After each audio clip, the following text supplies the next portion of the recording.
I'm Paula Gale, host of the broadcast. We're here at the Marine Institute, where they continue to train people to work in the offshore industry. Here at the Marine Institute, where there's such a deep connection to the Ocean Ranger, we're asking the question, where does the evidence and the artifacts from the disaster belong? This is one piece, and we have, I think, two others at least, of the control panel for the ballast control system in the Ocean Ranger. You just watched that Land and Sea episode. What was running through your mind when you saw Noreen O'Neill and when you saw those artifacts housed in Ottawa for 4 decades? I think I felt that I was pleased to see that they were kept.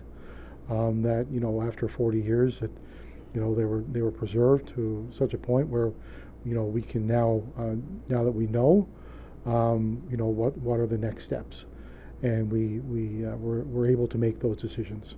The worst case scenario was that they ended up being dispersed or scrapped or discarded or not understanding the importance of them. So initially I felt this is good. They're being controlled.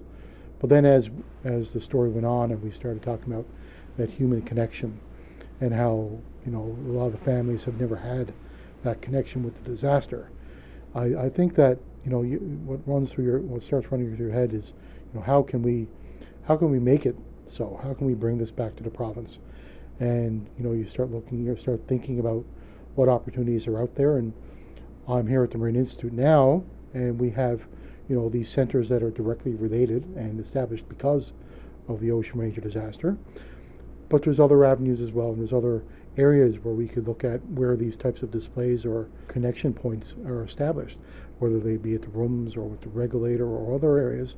Marine Institute can play a part, of course, but I think that we're at the point now when we have the ability to really ask ourselves questions about next steps and how we really want to make that human connection real again for the survivors' families and for all the other people in the industry that this has affected so much over the years, but have never really put their, made that physical connection or that, that realization that this is still real. This is not just a Marine Institute thing or even an offshore industry thing. We look at those survivors and the families that are now grown almost into second and third generations. Like, this is a provincial item now. This is not just focused on the offshore. So there's no, we look at what's been done down the rooms with the regiment display and that permanent, collection, and the establishment of that for the province was instrumental in remembering and establishing that connection for everyone, not just the families of those that were lost. So I see the same type of collaborative effort within the province in order to find out the right solution for this. This inquiry into this was released in 1984. This is the 40th anniversary. Recommendations from that, how did that inform the Marine Institute? How did that inform what the Marine Institute did then and continues to do today? The Marine Institute saw itself as the medium for such training and certification of offshore mariners and workers, especially in the areas of ballast control.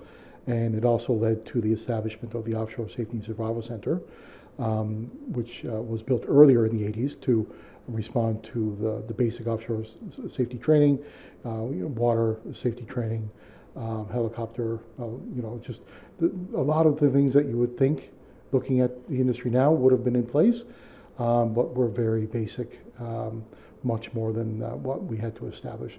So the Marine Institute, from the disaster onward, saw itself as as the leader when it came to establishing what development and training to be, and what how to further enhance that as time went on, technology changed and the industry changed. I think now, again, with the opportunity that we see as a province, with knowing how well preserved some of this evidence is from the inquiry, that it gives us now the ability to ask those questions about where do we want to display or exhibit such artifacts for the benefit of the province.